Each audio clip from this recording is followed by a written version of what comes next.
Hi,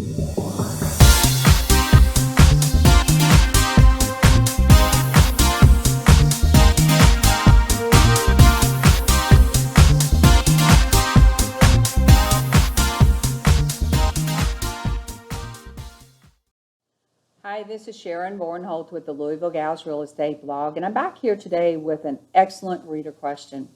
The question today is from a wholesaler, a brand new wholesaler that is understandably terrified that they're not going to be able to sell the house that they put under contract.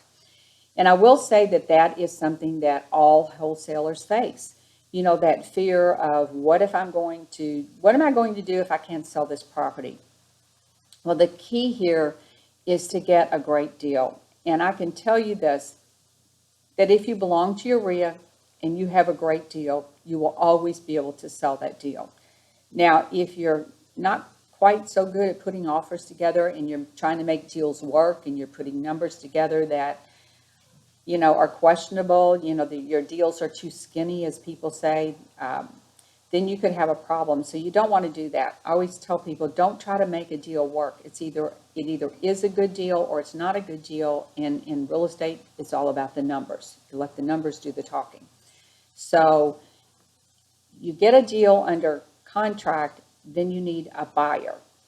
Now, my suggestion is to be starting your real estate business and be putting together a buyer's list from day one. And where you will find certainly your first best buyers are going to be right there if you're in a good RIA group. Now, we have a couple hundred people in our RIA. A lot of people will jump on a buyer's list when you put a piece of paper out and say, do you want to be on my buyer's list?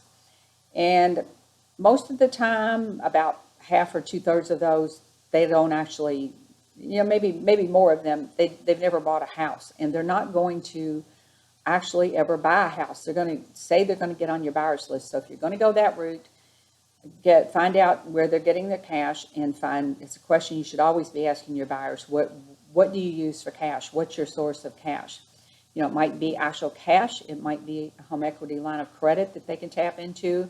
It's more likely going to be an investor-friendly bank where they've been set up to function as a cash buyer, you know, to be able to make offers with confidence. And I will say this, of the buyers, the really good buyers that have been on my list in the past 5 or 10 years, I found them all by networking through my RIA group. And they were not the kind that they might go up and sign up and get on somebody's buyer's list, but they probably have enough deals coming at them that you don't really have to even get them to sign up on a piece of paper. You'll just know that they are buyers and that they buy a lot of deals. And then the key here is to network within your RIA. Now, you can't go to your RIA meeting and sit in your chair and not ever meet anybody. Go up at your meeting every time and meet 3 to 5 people. Just go up and introduce yourself. Find somebody else that's, standing around, but these 4 or 5 people will then begin to tell you about the people in the room. And then the same names will come up over and over. Now, in my group, we have a property pitch. And anybody that walks up to the front of the room before the start of the meeting and says, I have a property to sell, guess what? They are a real buyer. They buy properties. So go talk to those people. If you're not interested in buying their property, go ask them, what do you like to buy? Because they're almost always buying from wholesalers. But find out, where do you buy? If they buy in one section of town, don't be taking them stuff at the other opposite end of town where they don't buy. They're just going to get annoyed with you. So start to build your buyer's list from day one. And I mean, when I say build your buyer's list, I mean write the names down. Don't write them down when you're there in front of the person, but you won't remember down the road. Start to write the names down after each meeting. Find out, are they regulars at the meeting so that you can contact them? Most people can be found just by simply looking them up now, because if they're involved in real estate, the phone number is going to be out there and you can just call them up. You can also put up a website if you have deals, and you can put pictures of the exterior of the house. You can put pictures of the interior of the house. You can put them up there and then call or text the people on your list and say, hey, I've got a great deal. Here's the link to look at the pictures on the house. If this looks like something you'd be interested in, here's my phone number. But the key to building a buyer's list is networking. And to backtrack back to the original question, what do I do? How do I know I'm going to be able to sell this house?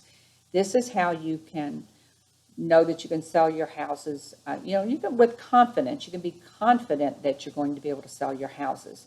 You need a buyer's list, and you need to be able to know how to make good deals, to put good deals together. You're never going to be able to sell marginal deals or bad deals, and worse than that, you'll get a bad reputation in the business. So remember, it's all about the numbers. Walk away from any deals that aren't good deals because no one is going to want them. So that's my tip for today. This is Sharon Vorenholt with the Louisville Gals Real Estate Blog, and I'll be back soon with another reader question. Thanks so much.